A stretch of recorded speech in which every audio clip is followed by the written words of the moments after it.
बटला house encounter आप अच्छी तरह इसे जानते होंगे, आपने सुना होगा। सितंबर 2008 में ये मामला पेश आया था। दिल्ली के जामिया नगर में बटला हाउस है और अब जामिया नगर ओखला से ज़्यादा बटला हाउस मशहूर है। ये इनकाउंटर हकीकत में था या फेक था, बरसों तक, कई सालों तक इस पर बहस होती रही, चर्चा होती रही, जुडिशल इंक्वायरी की भी मांग हुई और अब एक मरतबा फिर ये मामला सुर्खियों में है। एक अदालत ने इसे साबित कर दिया कि बटला हाउस इनकाउंटर सही था, फेक नहीं था। लेकिन अभी भी इस पर सवाल उठने लगे हैं। कोर्ट के फैसले पर भी कई लोग एतराज़ जता रहे हैं। बटला हाउस इनकाउंटर दरअसल 2008 में लगातार सिलसिलावार बम ब्लास्ट हुआ था और उसी के इल्ज़ाम में दिल्ली पुलिस को शक था कि इंडियन मुजाहिदीन जिन लोगों ने बम ब्लास्ट किया है उसके कुछ मेंबर्स दिल्ली के बटला हाउस में छुपे हुए हैं। 19 सितंबर 2008 में Delhi police and special cell का एक दस्ता दिल्ली के बटला हाउस L18 में ऑपरेशन के लिए आया और उसी दौरान ये खबर मिली वो ये कि बटला हाउस इनकाउंटर के दौरान या ऑपरेशन के दौरान मोहन चंद्र शर्मा जो स्पेशल सेल को लीड कर रहे थे उनकी मिडभर हो गई वहाँ छुपे हुए इंडियन मुजाहिदीन के मेंबर से, और उस दौरान मोहन शर्मा भी शदीद ज़ख्मी हुए जिनकी बाद में मौत हो गई। उसके अलावा जिन लोगों का ऑपरेशन किया जाना था या जो लोग उस फ्लैट में थे उनमें से मोहम्मद आतिफ़ अमीन और मोहम्मद साजिद की वहीं पर मौत हो गई और एक गिरफ़्तार हुए। इसके अलावा बाद में आरिस खान को 2018 में गिरफ़्तार किया गया और उन्हीं के सिलसिले में दिल्ली के साकेत कोर्ट ने फ़ैसला सुनाया। 7 मार्च को साकेत कोर्ट ने फ़ैसला सुनाया कि वो मुजरिम है। उन्होंने अटैक किया था पुलिस पर, पुलिस को गोया कि पुलिस को उन्होंने मारा था। बाद में वो गिरफ़्तार हो गए थे, आरिस खान फ़रार थे ऐसा पुलिस का कहना था। और अब उन्हें क्या सज़ा होगी इस बारे में कोर्ट ने अभी सज़ा नहीं सुनाया, बाकी है 12 मार्च को सज़ा का ऐलान किया जाएगा। इस पूरे मामले पर आज हम बातचीत करेंगे नवेद हामिद साहब से। नवेद साहब ऑल इंडिया मुस्लिम मजलिस मशावरत के सदर हैं। ये जानने की कोशिश करेंगे कि बटला हाउस इनकाउंटर जो सुर्खियों में था और जिस पर मुस्लिम लीडरशिप का साफ कहना था कि फेक इनकाउंटर है और कई सारी social organisation, human rights activities और इस तरह की तंजीमों ने बार बार कहा कि फ़ेक इनकाउंटर है, जुडिशल इंक्वायरी की मांग हुई। अब साकेत कोर्ट ने कह दिया कि फ़ेक नहीं, सही है। अब इस पर क्या रद्दअमल होगा? क्या ये फैसला मान लिया जाएगा या आगे हाई कोर्ट और सुप्रीम कोर्ट का दरवाज़ा खटखटाया जाएगा? केसों में भी देखने में आया कि कई मामला जो निचली अदालत से आया वो आगे चल करके फ़ैसला उलट हो गया। नवेद साहब, मिलत टाइम्स में खुश आमदीद। बटला हाउस इनकाउंटर के सिलसिले में जो फ़ैसला आया है उसके बारे में क्या राय है आपकी? देखिए, जो फ़ैसला आया है दिल्ली दूरस्थ, जानते हैं ना आप दिल्ली दूरस्थ का क्या मतलब होता है? जी। मकामी अदालतें जो होती हैं वो कहीं ना कहीं पुलिस के एक तरह से दबाव में तो होती हैं। मैं ये नहीं कह रहा कि ये फ़ैसला पुलिस के दबाव में आया है, लेकिन एक परसेप्शन होता है।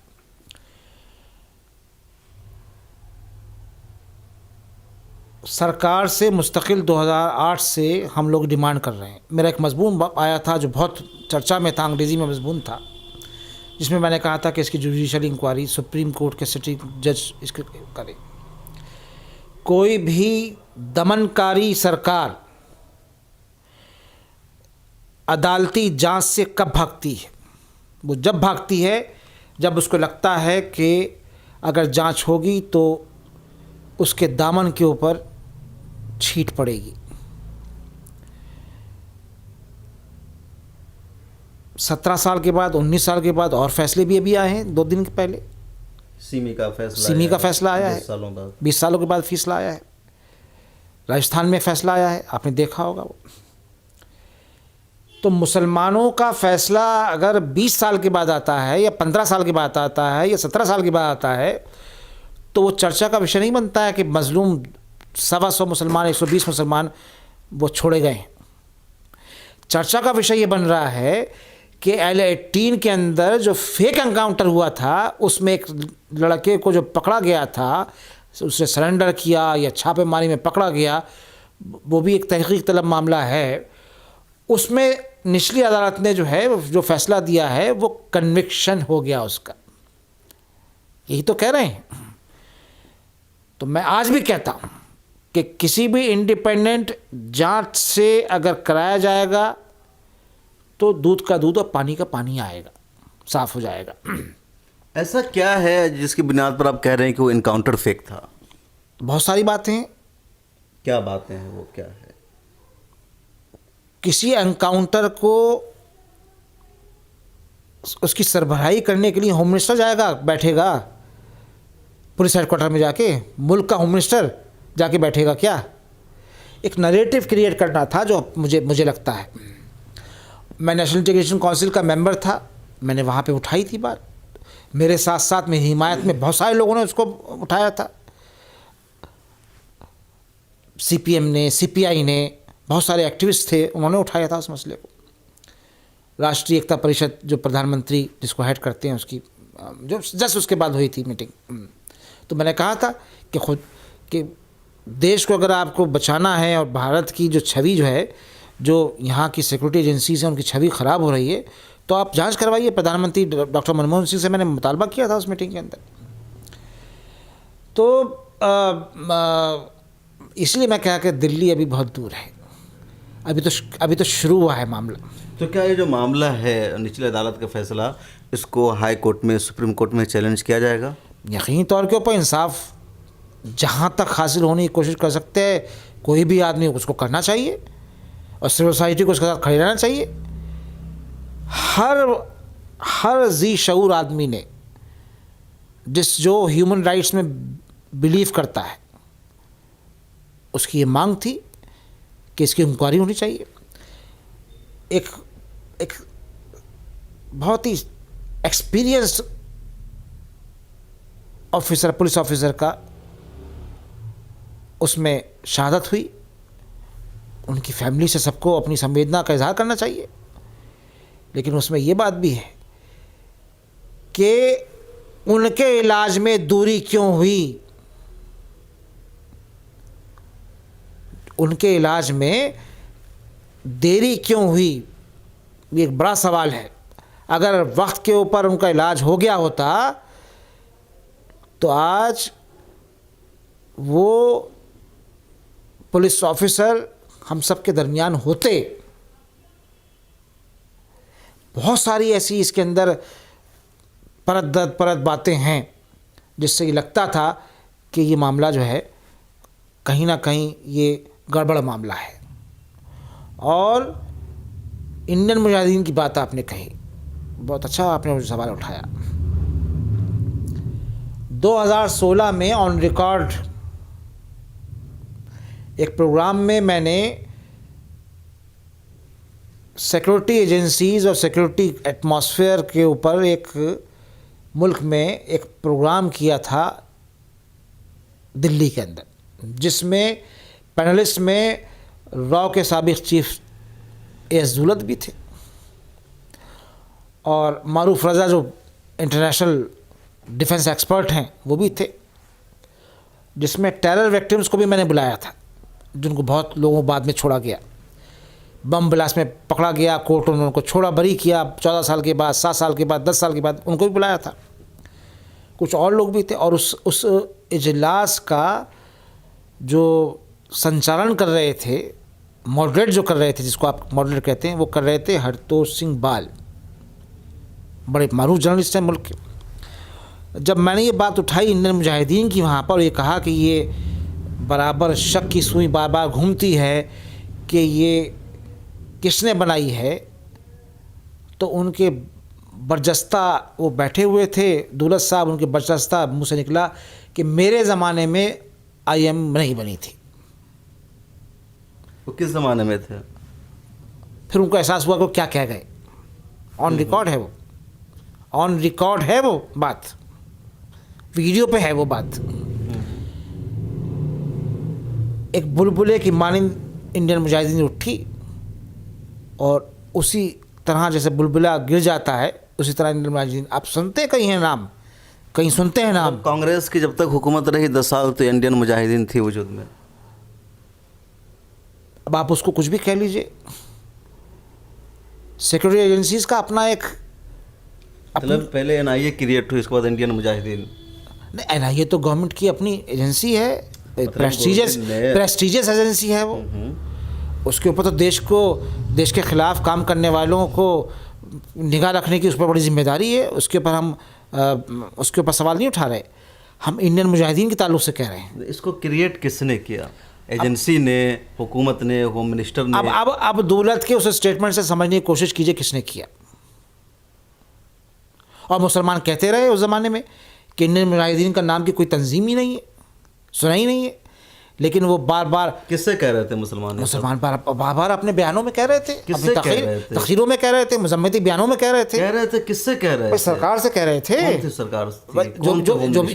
जो भी सरकारें थी, नाम लीजिए ना उनका। कौन थे होम मिनिस्टर? भाई सब सरकारें शामिल थी उसमें पार्टी की। अमित शाह का तो आप लोग आज 1000 मरतबा नाम लेते हैं, पी चिदम्बरम का नाम क्यों नहीं ले रहे हैं? पी चिदम्बरम नहीं थे उस जमाने में, शिवराज पाटिल थे। लेकिन सिर्फ कांग्रेस सरकार नहीं थी इस वक्त उसमें शामिल, जहाँ जहाँ गैर कांग्रेसी सरकारें भी थीं वो भी इंडियन मुजाहिदीन के लोगों को निकाल के लाती थी। तो एक ये बना था सारा। और मैंने तो कहा था नेशनल एजुकेशन काउंसिल की मीटिंग में, मैंने कहा था कि क्या है ये, इसको सरकार इसके ऊपर वाइट पेपर जारी करे। ऑन रिकॉर्ड है वो, जो मुझे याद आ रहा है, ऑन रिकॉर्ड मैंने कहा था। तो इंडियन मुजाहिदीन, मुसलमान, ये जो सिक्योरिटी अपरेटस है इस मुल्क का, वो मुसलमानों के ताल्लुक से बाइज्ड है, इसमें कोई दो राय नहीं, कोई दो राय नहीं। सरकारें आती हैं और जाती हैं, उनको तक़वियत उस वक्त मिल जाती है जब उनकी फ़िक्र की लोगों की सरकार आ जाती है। इन्फिल्ट्रेशन तो बहुत हुआ है ना सिक्योरिटी एजेंसीज में, पुलिस में इन्फिल्ट्रेशन तो हुआ है। अब किसका इन्फिल्ट्रेशन हुआ है आप जानते हैं, मुझे कहने की जरूरत नहीं। मुझे जो क़ारीन है आपके सब समझदार हैं कि किन लोगों का इन्फिल्ट्रेशन हुआ है। वो आपकी तरह मासूम नहीं है, वो आपसे ज़्यादा समझदार है। तो मैं समझता हूँ कि एक सवालिया निशान है कि इंडियन मुजाहिदीन कहाँ गायब हो गई। अलादीन का चिराग था क्या वो, जब घिसते थे तो वो निकल जाता था। तो मतलब आप ये मान रहे हैं कि बीजेपी के दौर में एजेंसी ईमानदारी से काम कर रही है, इंडियन मुजाहिदीन जो एक फेक ऑर्गेनाइजेशन थी उसके नाम पर लोगों को अरेस्ट नहीं किया जा रहा। अगर इस दौर में ईमानदारी से काम करते होते तो आईएम के ताल्लुक से वो उसका हटाते कि आईएम तो थी नहीं कोई। नहीं तो जजमेंट आया, पहले से मामला चल रहा था। पुलिस ने उनके वजीर कानून रविशंकर प्रसाद की जो प्रेस कॉन्फ्रेंस है वो आपने सुना होगा, उन्होंने कहा कि मैं अपनी पार्टी के बिहाफ पर प्रेस कॉन्फ्रेंस कर रहा हूँ हुकूमत से हट करके। उन्होंने कांग्रेस को भी उसमें टारगेट किया कि कांग्रेस उसमें आप रवि प्रसाद का तो नाम ही ना लीजिए। रवि प्रसाद जब चाहते हैं चोला बदल लेते हैं, जब चाहते हैं चोला बदल लेते हैं। वो कभी गिरवे रंग का चोला पहन लेते हैं, कभी काले रंग का चोला पहन लेते हैं। उन लोगों का तो काम ही यही है। वो बेसिकली मुस्लिम फोबिया उनको है। रविशंकर प्रसाद जो इस वक्त यहाँ के भारत के जो कानून मंत्री हैं, उनको मुस्लिम फोबिया है। और वो आज तक ये नहीं भूल पाए हैं कि भारत के वो कानून मंत्री हैं। उस मुस्लिम फोबिया से ग्रस्त एक ज़िम्मेदार जो है वो उसका मुजाहरा मुख्तलिफ़ औक़ात में करता रहता है। तो उनके बारे में तो मैं कुछ कहूँगा नहीं। He is a learned. नहीं, उनकी जो प्रेस कॉन्फ्रेंस है उसके बारे में मैं उसी पे कह रहा हूँ भाई। प्रेस कॉन्फ्रेंस किसकी थी? वो रविशंकर प्रसाद की तो थी ना। मैं उन्हीं की बारे में कह रहा हूँ कि किस वक्त वो काला रंग का चोला पहन लेंगे, किस वक्त वो गेरवे रंग का चोला पहन लेंगे, और किस वक्त वो नीले रंग का चोला पहन लेंगे, और किस वक्त सफ़ेद रंग का चोला पहन लेंगे, वो ही बता सकते हैं।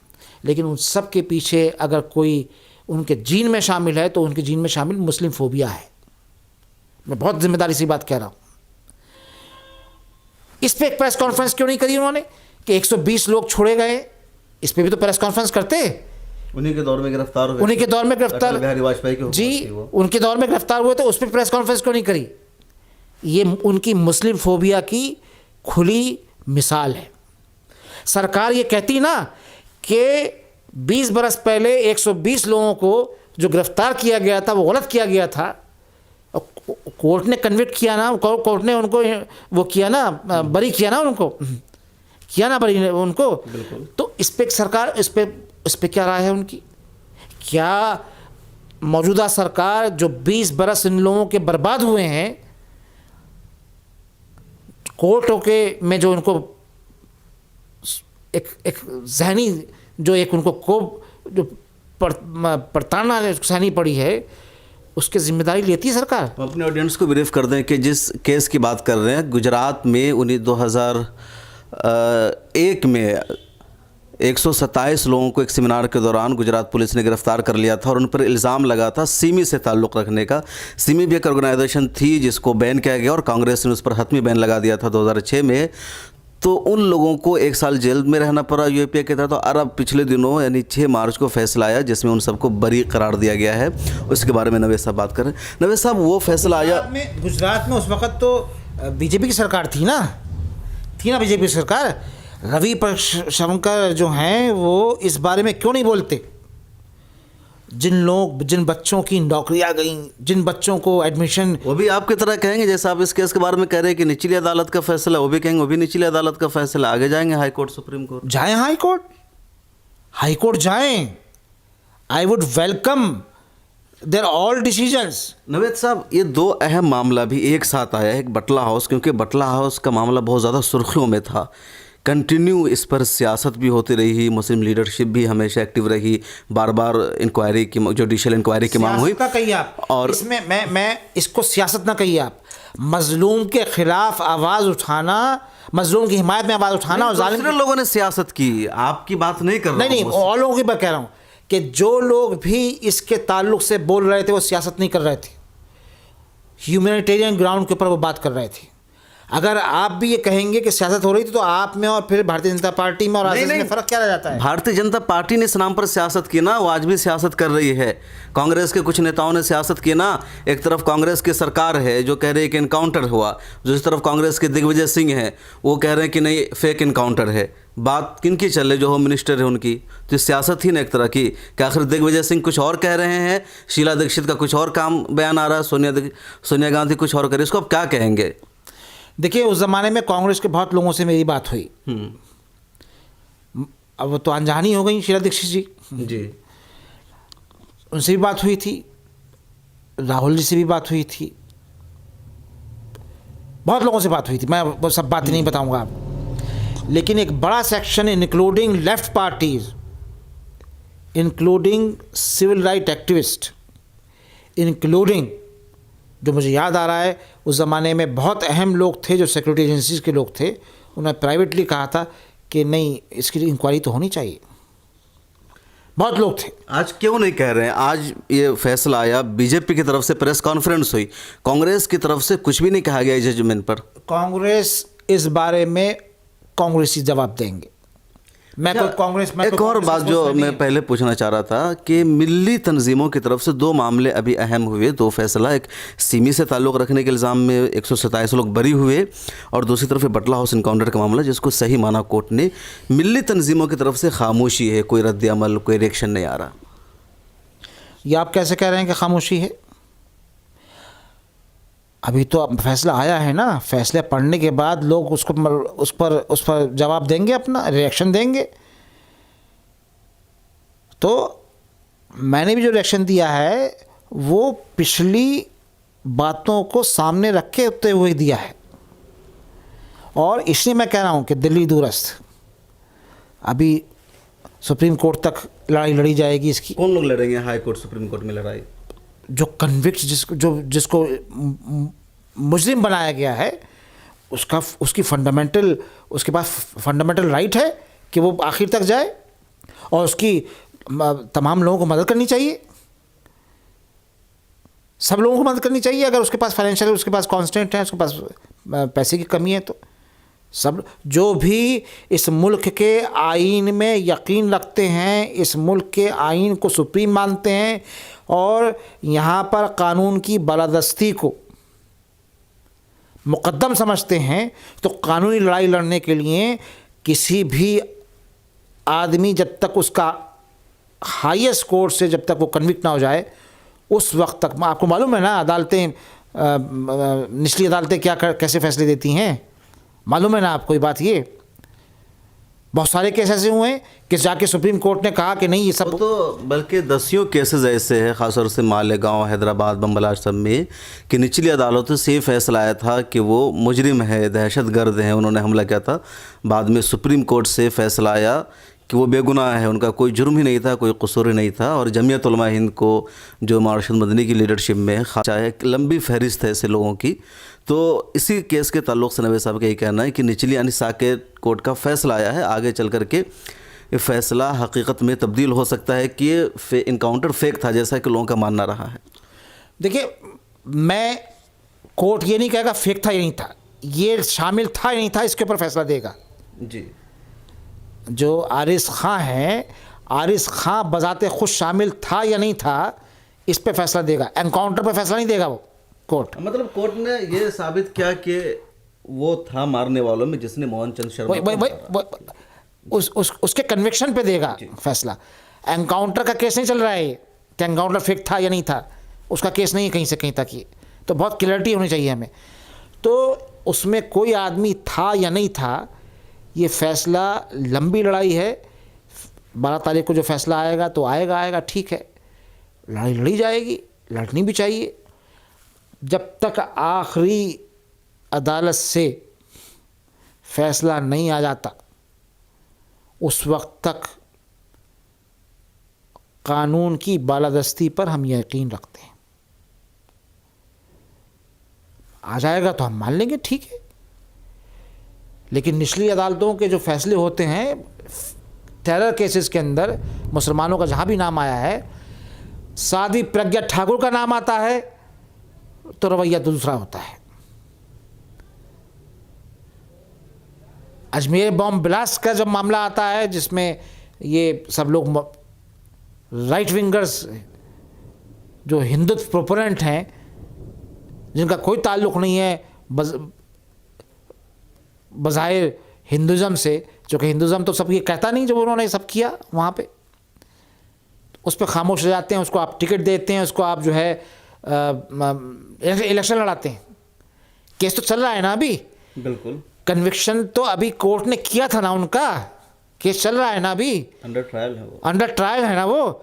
तो अंडर ट्रायल होते हुए आप उसको टिकट दे देते हैं, रविशंकर प्रसाद जी आपकी पार्टी दे देती है, और आप उसके लिए अपील करते हैं, और आपकी वो ऑनरेबल कोलीग है वो आपकी। तो उस वक्त आपको ख्याल नहीं होता है। मैं समझता हूँ कि रविशंकर प्रसाद बहुत अच्छा होगा अपनी न्यूट्रलिटी को बचाने के लिए, वो ज़रा ये जो सिमी के नाम पे जो पकड़े गए थे लोग, ये जो बरी किया है कोर्ट ने, इस पे भी ज़रा कुछ कह दें तो ये उनकी न्यूट्रलिटी जो है उसको सब लोग सलाम करेंगे। बहुत शुक्रिया। आप थे नवेद हामिद और हम लोग बातचीत कर रहे थे बटला हाउस इनकाउंटर के मामले में। नवेद साहब ने आखिर में एक बहुत अच्छी बात कही कि कोर्ट ये फैसला करेगा कि आरिस खान या शहजाद जिनका नाम शामिल है, जिन्हें पुलिस ने गिरफ़्तार किया है, ये उस वक्त शामिल थे उस मामले में, यानी ये नहीं कि इनकाउंटर फेक है या नहीं। और इसीलिए बार बार मांग की जाती रही है मुस्लिम लीडर से, समाजवादी से, BSP से, कई सारी पार्टियों की तरफ से, बड़े बड़े दानश्वर इंटेलेक्चुअल्स की तरफ से कि जुडिशल इंक्वायरी होना चाहिए सुप्रीम कोर्ट के या जजेस की निगरानी में, ताकि पता ये चले कि इनकाउंटर क्या था। क्योंकि इनकाउंटर हमेशा भारत में मशकूक रहा है और कहा जाता है कि पुलिस जब अपनी जिम्मेदारी नहीं निभा पाती है, जिनसे अपनी जिम्मेदारी निभाने में नाकाम हो जाती है, तो आखिरी हरबा इनकाउंटर का अपनाया जाता है ताकि रह बांस न बजे बांसुरी। और इसीलिए मोहन शर्मा की शहादत पर भी बहुत ज़्यादा सवाल उठा कि उनके इलाज में ताख़ीर क्यों की गई, क्या वजह थी। कुछ लोग यहाँ तक लिखते रहे, कहते रहे कि उन्हें बचाया जा सकता था, वो बच सकते थे, और अगर वो ज़िंदा रहते तो बहुत सारे ऐसे राज जो उनकी मौत के साथ ही, उनकी शहादत के साथ ही दब गए, दफन हो गए, वो सामने आ जाते। बहरहाल दो अहम मामले हुए। एक तरफ सिमी से ताल्लुक़ रखने के इल्ज़ाम में 127 लोगों को अदालत ने बाइज़्ज़त बरी करार दिया है, तो दूसरी तरफ बटला हाउस के मामले में उन्होंने उन्हें कसूरवार पाया है। मामला आगे भी जाएगा। ये सच है भारत की तारीख़ में कि जो भी मामला दहशतगर्दी से रिलेटेड निचली अदालतों से आया है वो मुसलमानों के ख़िलाफ़ आया है, यानी हक़ाइक़ के ख़िलाफ़ आया है। सुप्रीम कोर्ट, हाई कोर्ट में जा कर के वो फ़ैसला हकीकत पर मबनी आया है। इस सिलसिले में मज़ीद अपडेट के लिए आप जुड़े रहिए मिलत टाइम्स के साथ। मिलत टाइम्स को आपकी ज़रूरत है, हमारी आप माली मदद करें। हर महीने सिर्फ 100 रुपये और 1 साल के लिए 1 साल सिर्फ 1000 रुपये। रकम भेजने के लिए यहाँ दिए गए फ़ोन पे, गूगल पे और पेटीएम नंबर का इस्तेमाल कर सकते हैं।